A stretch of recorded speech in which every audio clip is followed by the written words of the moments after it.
Hello, welcome back to Too Much of Everything. On today's episode, we're talking about accessibility and equitable education in Vermont. And today we'll be interviewing a special guest, Erin Brady. She's a Vermont legislator and a representative in Chittenden County. She's also the vice chair of the House Committee on Education and the co-chair of State Aid for School Construction Working Group. She's also working at our school, Colchester High School, and won Teacher of the Year in 2019, amongst other accolades. And today we're diving into a very prominent question. Is education accessible to all students in Vermont? On the surface, the U.S. looks like it offers accessible education. Private, public, homeschool, charter, seems comprehensive. But attendance tells a different story. Only about 83% of students show up consistently, and that's a signal that the system isn't actually working for everyone. And one major factor is teacher compensation. When salaries don't reflect the workload or the importance of the job, it's hard to recruit or retain teachers. And even when you do have excellent teachers, the environment really does matter. A lot of Vermont schools simply aren't designed for diverse learners in mind. Right. Things like flexible seating, specialized spaces, inclusive food options, and areas where students feel comfortable, these aren't luxuries. They're part of accessibility. And another thing is technology. It's a huge piece. We talk a lot about digital literacy, but it's meaningless if students don't have the equal access to tools that they need. So let's talk about educational equity. What does it actually mean? And it's not about giving students the same thing. It's about giving students the things that they need in order to be successful. And Vermont struggles with this, not because people don't want equity, but because access varies dramatically across communities. And ultimately, it comes down to how schools are funded. Exactly. Wealthier towns generate more revenue, which makes schools have better resources. Meanwhile, lower income districts face program cuts just to stay afloat. And those cuts don't just shrink opportunities, they push people to move their kids elsewhere. Which then leaves schools with lower amounts of students, higher per student costs, and even less funding. It's a cycle. And a new paint job isn't going to fix that. No, the system needs structural change. If we don't adapt, enrollment will keep dropping, and that affects everyone, not just struggling students. Vermont has tried to make progress, like the Flexible Pathways Initiative under Act 77. That policy supported personalized learning, multiple routes to post-secondary readiness. But even with creative approaches, we still have not addressed the unequal distribution of resources. And if we zoom out, this isn't just a Vermont problem. About 90% of educational funding comes from state and local communities. Which means that only 10% comes from the federal government. Which means schools in wealthier areas naturally thrive, while other schools just struggle to meet basic needs. The system basically bakes inequality in the funding level. Imagine what schools could do with sufficient funding. Smaller class sizes, more support with students with ADHD and specialized learning, Accessible tutoring, enrichment programs, counselors, better tech. even higher education could become more affordable. But if federal funding shrinks, Programs disappear almost instantly. and local taxes have to rise, sometimes by 7% or more, just to keep schools open. Vermont passed Act 73 in 2025 to try to address these issues with statewide standards, class size minimums, construction aid, and the changes to funding rules. And it's a step forward. But still, it doesn't solve the fundamental problem. Some districts simply have far more financial capacity than others. Which leaves us with a question that's hard to ignore. If Vermont is hiring higher quality staff, Why aren't academic outcomes improving? and until we address funding inequality, technological access, and statewide support systems, We won't see truly equitable education in Vermont. and accessibility will remain something that we talk about instead of something that students actually experience. Hi, Ms. Brady. I'm Sophie. And I'm Liam. And today we're talking about education, how it can be accessible and affordable in schools, and we were just trying to see your opinion and what it means to you. We know that the U.S. has one of the most accessible and affordable education systems in the world, but there are still many inequalities that various students experience in their daily life. And we wanted to ask you some questions about the education system, specifically in Vermont. Okay, the first question that we wanted to ask you was, why are academic proficiencies declining despite increased quality and staffing? So we had a visual basically, and it showed that a lot of the education and proficiencies are declining, even though the quality of staffing that we are seeing is going up, and we were wondering why that is. So I think you're looking at information from the Vermont Agency of Education's snapshot portal, where they try to sort of boil down lots of information about a school into a one page and a little bit of a sort of red, yellow, green, like you're not doing it, you're doing okay, you're exceeding on things. And that's certainly a useful measure and important information, particularly for the public, for taxpayers to understand about schools. But I think we all probably also know the complexity of what happens in a school on any given day is hard to boil down to a single page. And that's, I think, an inherent challenge in education is that what are we measuring and how are we defining success? So what you're looking at is when it says the proficiency scores, it is melting together multiple different subject areas. So not proficiencies like we experience here at Colchester, say, how well did you do on the dialogue proficiency in this class? But these proficiencies are measuring student outcomes on standardized tests. And so we have a few years grades at which we have standardized tests that's set by the state. And so this is about standardized test results, largely in English language, math. Now we have a science standardized test as well. And so we'd have to pull down sort of the drop-down menus of what years, what grade levels are we seeing that. But my assumption is about, that means some lower standardized test scores in the last couple of years, is that it's possible a few things.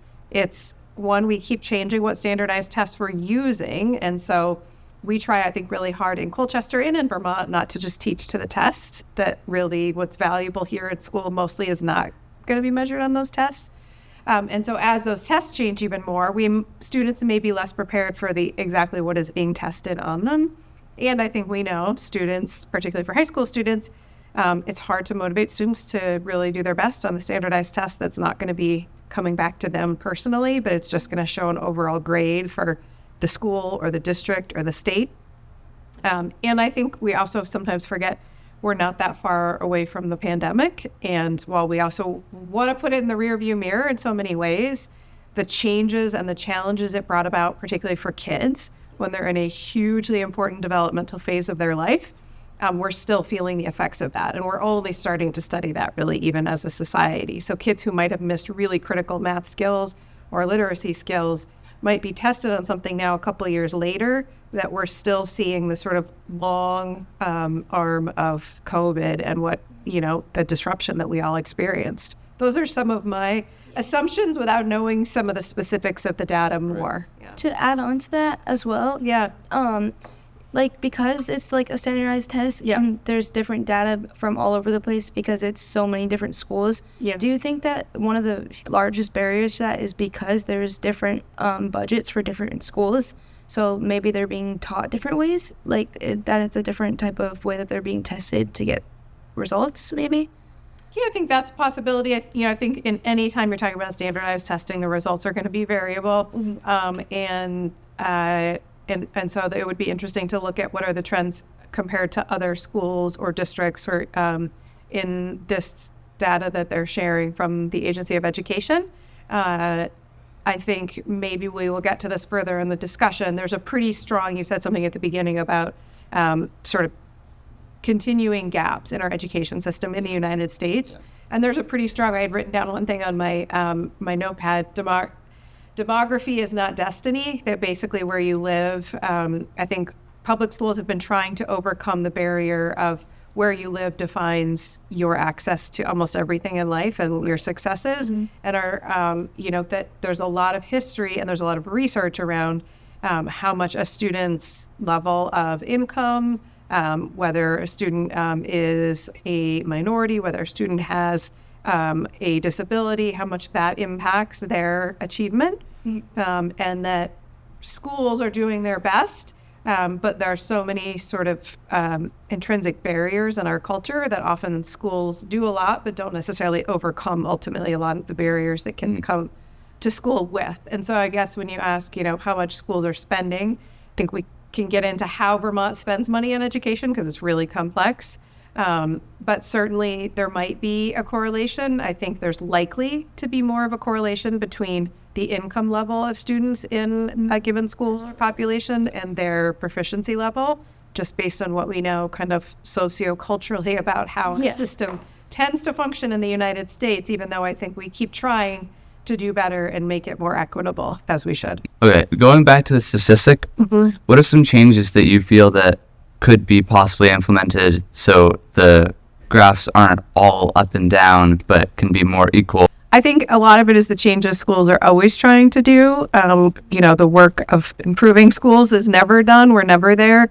But, research is pretty clear that the most important thing in education is the quality of a teacher, is high quality teachers.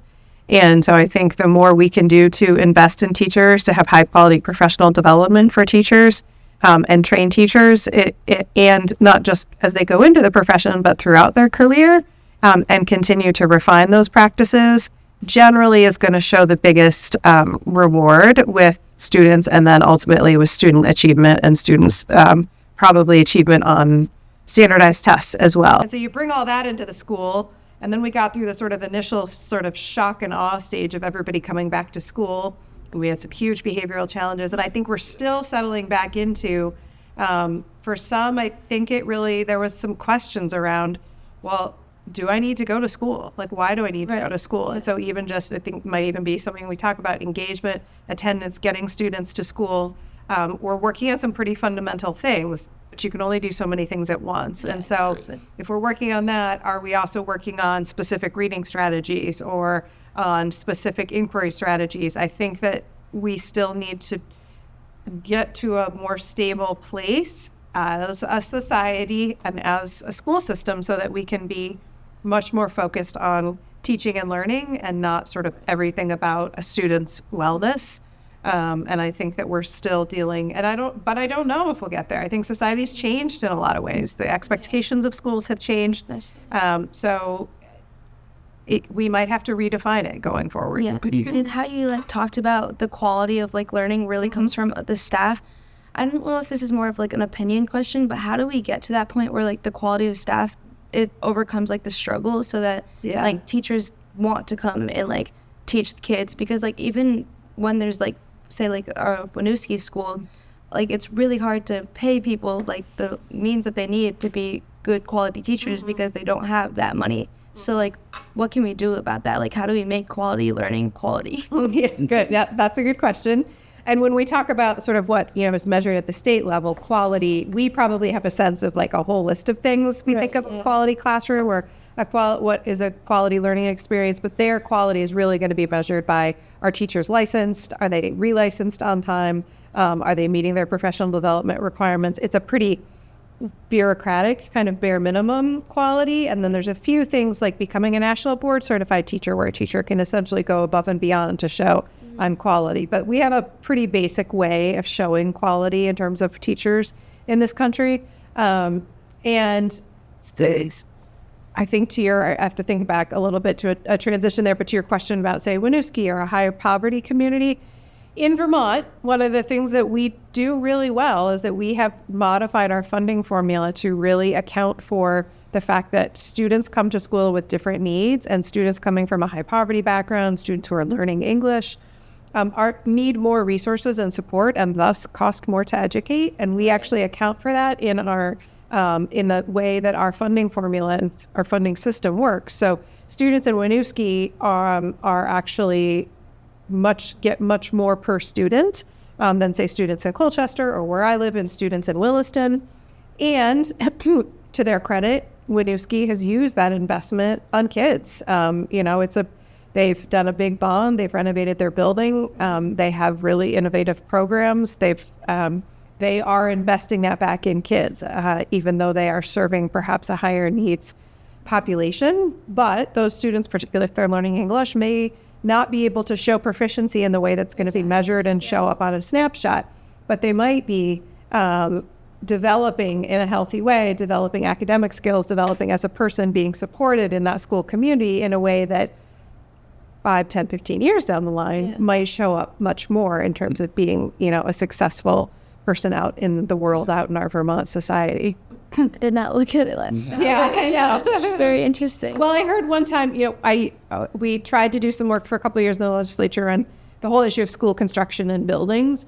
And, buildings, infrastructure costs a lot of money. Right. Yeah. And we have the oldest school buildings in the country. Wow. And we have not had a state program to help communities fund maintenance or rehabilitation of buildings since 2001, or it might have even been the late 1990s.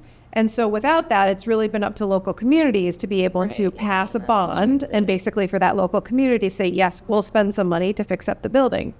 So some communities have just said, well, we can't afford it. Some have said, yeah, we're going to try. Some have tried, and the voters have said, no, we don't want to do that. So it's all over the place. But the reason I bring it up is that I got to do a tour of the renovated Winooski, which is a K-12 building, about a year ago. It's beautiful. And somebody who was actually from out of state visiting said, you know, it's a pretty unique thing to have one of your nicest school buildings in one of your poorest communities. That doesn't happen many places in the country. It's not to say that's true across all of Vermont or that we've solved everything by any means, but I do think there's pockets of like, wow, that's a pretty remarkable thing. That community had the support and also had some, other funds to help pay for that kind of construction so that the physical building, again, it is one of the nicest buildings in our area. And that is typically not what happens in the country where school funding is largely comes from the community you're in. So if you're in a poorer community, you have less funding for your school. That's sort of the story of schools and education in the United States. Is there a way that we can define success in a different way then? If it's like, if there's just a different type of quality learning? Because I didn't before realize that just because it wasn't the same way as us, it wasn't like worse. Yeah. So how is there a way that we can define that? I think it's really challenging. And this is where, I see it from both sides as a teacher and as a policymaker. Like as a teacher, I could tell you, we're nearing the end of the semester. I could sit and talk about each and every student and what I think are their strengths, where I think they can grow, what I've been, learned about them over the course of the semester, some of the things that we've tried. But ultimately, on the official record, that student will just have a grade on a report card. But even that grade on the report card is more information than the public can consume. We can't release everybody's report cards into just average grades, doesn't necessarily tell you. And so we use imperfect large measures like standardized tests as a representation for, well, how is Colchester doing? How are we spending our money? Is it working?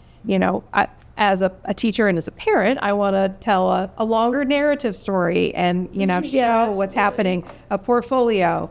As a policymaker sitting in Montpelier during the day, we don't have time for every principal in the state to come in and tell us, over days, the story of their schools and these are the good things that are happening. And taxpayers, when they go to decide about things, certainly don't. Yeah. They're looking at, just give me a couple lines, tell me how well they are doing. And so standardized tests, I think, serve a role in helping us kind of look at a system and see how well it's doing.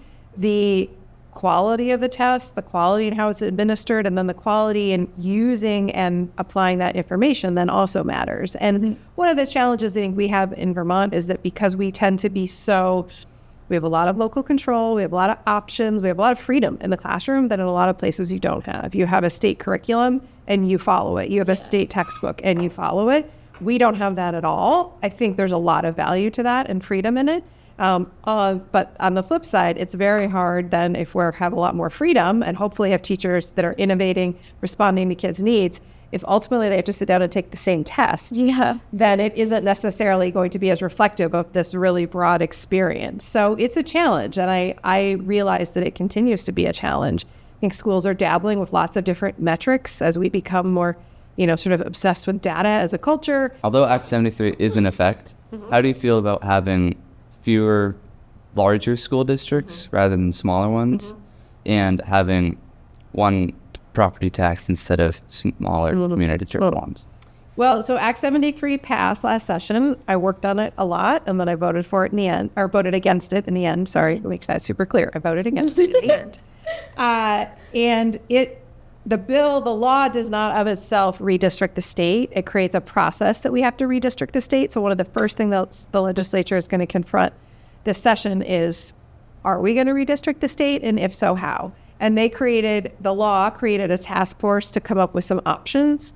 And the task force did that work this fall. And I think the task force did really good work in digging into some of the challenges we face in Vermont, which are really rising education costs while we have fewer kids in our schools. And there's just a real challenge there. And how do you bring those back into balance better?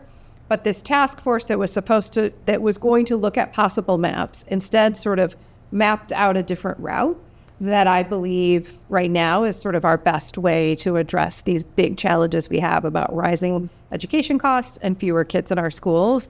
And they are suggesting, the task force report is suggesting more incremental strategies. I've been talking about it. I just wrote a piece for my newspaper in Williston of, I think we have a choice right now going forward of like using a scalpel in education reform in the state or using a sledgehammer.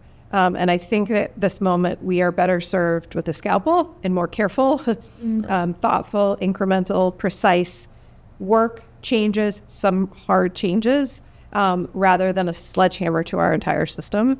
I think that will be more disruptive. It will be bad for kids. It will be bad for schools, and it probably won't save money either. So we have right now 119 we have 52 districts and 119 supervisory unions in the state. I'm not going to get into the difference of what those are, but we're organized in different ways in the state, and it's very confusing. And I do think that we do have to do some consolidation. We have too many districts. We don't need that many. I don't know that there's a magic number of how few we need.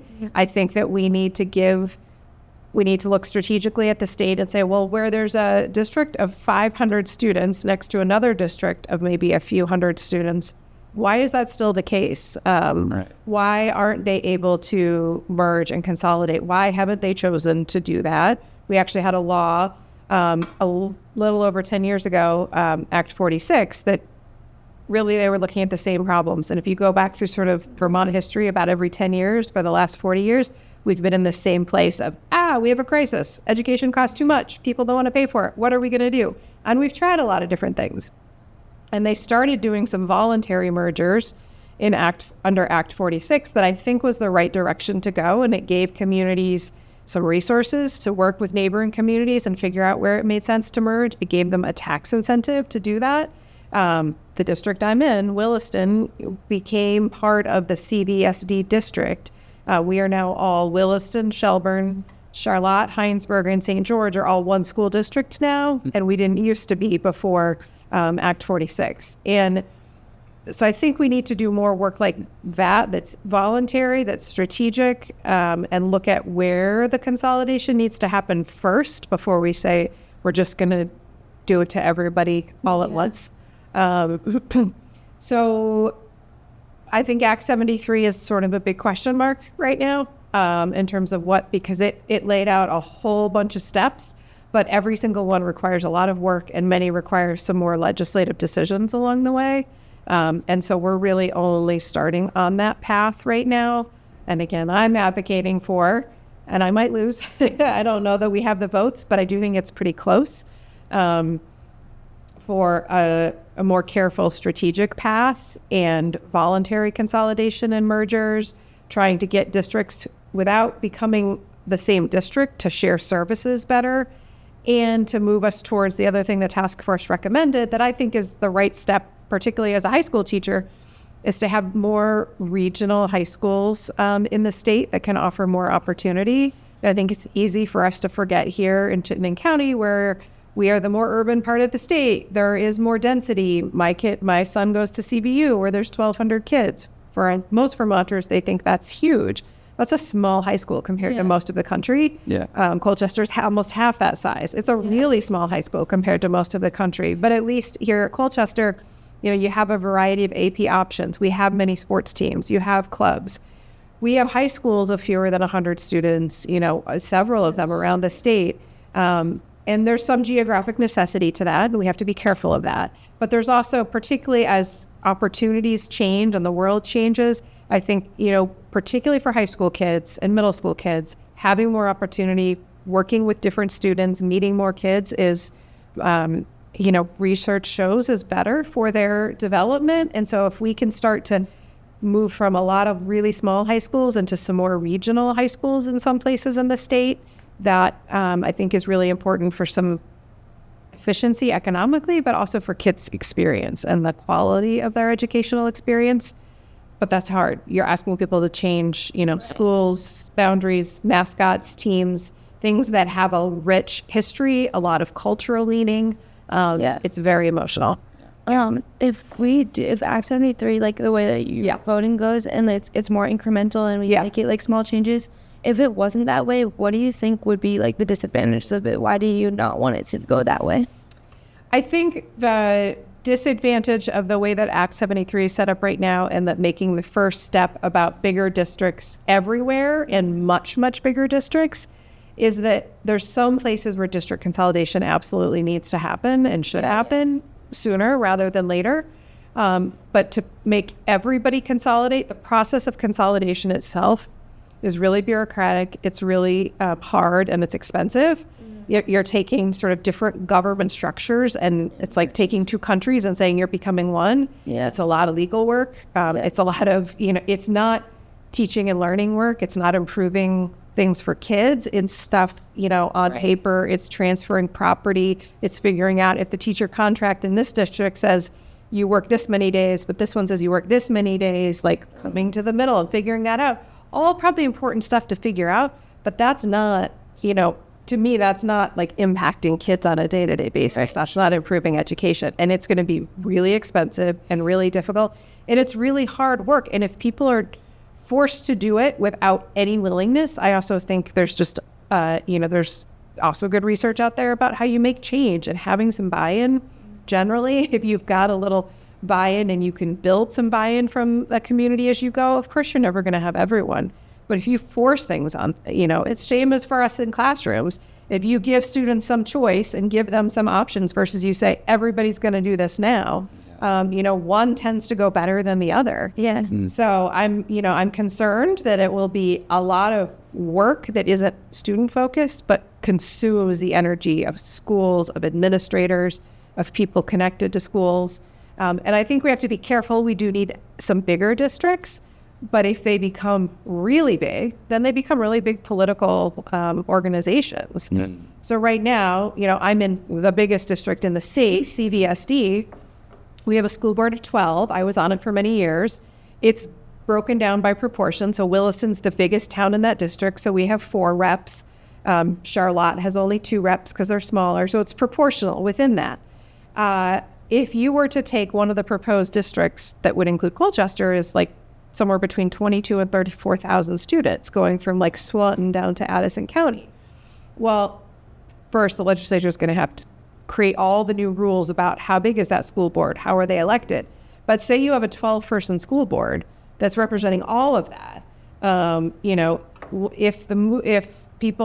If you get 4 people elected that think, boy, Colchester is really, they are too good at baseball, and we don't like how they, you could really start to drive, changes within a district based on some pretty strong, they'd be bigger than the state Senate districts. And so if you had school boards that become super political, we have outside money that maybe starts to pour into them, people with national agendas saying like, ooh, here's a place that we could take our agenda on whatever it is of let's get this into schools or let's get this out of schools, and they get school board members elected. I just think there's a chance we're maybe too small right now, but I think we could also become too big, and we lose much sort of democracy and connection with our schools, and it could become so political, and that is not good for schools. Schools shouldn't be political. They're too political right now. Absolutely. I know how you said that Vermont seems pretty equitable. We have a lot of good things in our education system, but I don't really know how to word this, but how does it change when there's schools that really can't afford to get their basic needs across, and then there's other schools in the state that really can? I think we talked about it kind of in here with having a larger district. The taxpayers aren't going to be just paying for smaller things. It would be many more people paying for many more things, even though it's that area's school. Increasing equity through more funding or less. With because a there's larger. always going to be, sorry. It's okay. There's always going to be areas that can't afford as much as other areas. But I don't think that's necessarily the students' fault or where people live. And I just I'm kind of wondering, and it's kind of an open question because I'm not you probably don't know how to fully answer it either. But how do we make that so it's not such a wide gap that there's not so much struggle? And I'm sorry for continue going, but like the government only pays for so much of like the schools and what they like get, and I know that they're not going to be like, oh, here's a bunch more money for like the schools, like for like education, but what's another way that we could make it more accessible? Because it's not like a private school that's like they have better education because they're a private school. There are public schools that are like huge gaps, I guess. I was just wondering. Yeah. And we have a lot of things in place that are supposed to prevent that. And we have some things that make our system more equitable in Vermont than in a lot of places. Like we pool our resources for schools are pooled at the state level and then are sent back out to schools. And so the state Supreme Court came along in the 1990s and said, yeah, what's going on where, Stowe can get money passed to keep improving their school and Morrisville can't even afford new books is not good. That is not actually meeting the Constitution of our state and giving students an equal access to education. And so we have now kind of a messy sort of Frankenstein education system that has constantly tried to address that. And I think we've made a lot of inroads. Again, like the fact that like Winooski, I would say, is a success story of that, is saying when you put weights in your formula and you say some students are going to cost more and we're going to make sure you have more resources, and then the community chooses to use them for that, I think that's kind of the idea working as it's supposed to. One of the challenges is that we do everything not based on the funding you'll get, but based on tax capacity. And then we have a long, deep tradition of local control in Vermont, and we vote on school budgets locally. Yeah, we're the only state that does that, or New York in parts. But I grew up in Minnesota. I went to public schools. I'm a lifelong supporter of public schools. And my first year here as a teacher at Colchester, it was like often budgets didn't pass here in Colchester. And when a budget doesn't pass, then the school board and the superintendent have to go back and rewrite a budget that's smaller. The way you get a smaller budget is spending less. So usually it's going to mean cutting people or cutting things and then bring it back to the community and they vote again. And mine was one of the jobs that was going to be impacted by some of the cuts that year. And I was just shocked at the whole process. I remember calling my parents a lot in Minnesota being like, I'm at this community meeting and they're looking at the school budget and people are going line by line through teacher professional development funds. Like, what is happening here? Why is every random person in Colchester voting on the school budget? Isn't that, like, do they really have the expertise to do that? Shouldn't the school board write the budget? The superintendent has to carry it out. And if it's not working and the community doesn't like how they're spending their money, then you vote for a new school board. Because that's kind of how it works in the rest of the country. So we have this long tradition of local control in Vermont, and we vote for school budgets locally. And I think it came from a good place. I think it has, we have outgrown it. And that when you put particularly this day and age on a ballot, the only dollar figure anyone gets to vote on where you can say, do you want to pay this much for this, is your schools. You don't have that choice. Do I want to pay what I'm paying for healthcare? No. Do I want to pay what I'm paying for bread? No. But I don't get to literally go in and vote, no, I don't want to pay that. No, on anything else. So do I get to vote on how much we're spending on ambulances? No, I can vote on the town budget. But schools are the one place we say, it literally says on the ballot, it would be interesting for you to pull it up. Do you want to spend X? And it's hundreds of millions of dollars. So it just sounds big. If you're not in the budget world, you're like, what's wrong with them? Do you want to spend that on the schools? And, in the economic environment we're in, the economy is, an inflationary environment. People are really squeezed by affordability. Wages haven't kept up. We have too much inequality. When you give people the choice to vote against one thing that they're spending on, it's a challenging environment. And so I do think that we have to find a way to keep some of the pieces about equity in our funding and say that a student in Winooski who's learning English because they just came from a refugee camp probably requires more resources than a student at CBU who's coming from a two-parent middle-income family in Shelburne. And we have to continue to do that kind of work, but I think we have to also, this is where the work of the idea of Act 73 is that we change how all the schools are organized. And then we also change how they're funded. And we use something called a foundation formula where we say every kid gets X no matter where they are. And the schools have that to spend on them. that might be a better way to go, but we have a lot to figure out about our system, I think, before we can say every kid just gets the same. Because if every kid just gets the same and it costs in one school in the Northeast Kingdom, that's a school that's K-12, has a long tradition there, very, very small class sizes, over $30,000 a year for kids. And Colchester is about $15,000 a year for kids. Then when every school gets the same per kid, all of a sudden some schools are going to have to make huge changes and some might have to make none, and we have to get to a place where we're a little bit more common as schools. I don't think we need to be cookie cutter, but we need to say, if you have a kindergarten class of less than 6, that might not be a kindergarten class, and you might need to move those with another kindergarten class at a neighboring school. We need to have some reasonable class size minimums. We need to have a few things it's always going to be different, but a little bit more consistency across the state in some of the most basic things about schools before we can say everybody's under the same foundation funding formula. You bring up a lot of different areas, and in Vermont we're so rural, but where we are in Colchester is more urban, but compared to some places it's like incredibly rural. Exactly. So one of the largest places of inequality in Vermont is definitely transportation, and especially if we consolidate into larger groups where transportation could be an issue, the districts. How can we help support these students with these challenges? Yeah, that's a huge one. And one of the interesting things that the work that this task force on new school districts did this fall, when instead of coming up with a map, they came up with sort of a roadmap to how to make changes, is they actually, I've heard a couple of the members talking lately, and they said Vermont is, when it comes to education, the most rural state in the country in terms of how spread out and how sparsely populated we are in places. I think of us as rural, but never would have thought of us as quite that rural. So it's a huge issue. And if there is some consolidation, like, it has to be done carefully with a map to say, you put students together where there's 3 schools within 10 miles of each other. But if you're closing schools that then are going to leave no school within 30 miles or kids on a 2-hour bus ride, that's not the right move either. And that's why I think that this kind of careful, strategic, looking at a whole community, looking at how long the bus routes are, looking at where the existing buildings are, like, that's the more sensible way to go about making some of this hard incremental change.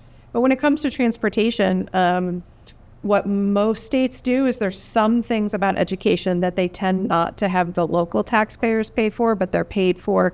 It's all tax money, but instead of it being that just the local community or property taxes, it's a statewide fund that deals with things like transportation, and says in some places it's going to be much more expensive because you're going over mountains, and so you have some state support for that. That's not part of your sort of base education funding or spending. We're not set up that way right now, but I think that kind of thing probably makes more sense. It's one of those things that instead of tying it to the local spending and your local budget, it should be done more as a sort of state support. Like, this is something you need to function. But we also have a bus driver shortage. We have, like, even if we have the funding right now, we have logistical challenges of, we don't pay people enough. There's not enough young, people who can work flexible jobs. Health insurance is so expensive. A bus driver is often not a full-time job, so you're not going to have benefits.